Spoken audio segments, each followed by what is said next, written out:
বদরের ময়দানে এই পাশে কোরাইশ, এই পাশে মুসলমানেরা। বিশ্বনবী জালাময়ী ভাষণ দিলেন, তোমরা দেখতে পাচ্ছ এটা বদরের ময়দান না, এটা আল্লাহর জান্নাত, ওই জান্নাতের দিকে ছোট। বিশ্বনবীর কথা শোনা মাত্র সাইয়েদনা উমাইর ইবনুল হুমাম বললেন বাখ বাখ, মানে চমৎকার।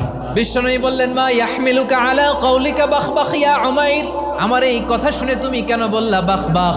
ইয়া রাসূলুল্লাহ, আপনার এই কথা শুনে আমি বড্ড খুশি হয়েছি, আর আমি প্রত্যাশা করছি আমি যদি ওই জান্নাতের মালিক হতে পারি তাহলে কতই না ভালো হতো। সুবহানাল্লাহ বলেন। বিশ্বনবী বললেন উমাইর আনতা মিন আহলিহা, তুমি ওই জান্নাতের অধিবাসী, তুমি জান্নাতি। উমাইর চিন্তা করলেন আমি জান্নাতি, নবীর মুখ দিয়ে যখন বেরোইছে ওই জান্নাতে তো আমার ঢুকতেই হবে, কিন্তু হাতে 3টা খেজুর খেয়ে যদি জেহাদের ময়দানে যাই তাহলে জান্নাতে যেতে তো দেরি হয়ে যাবে।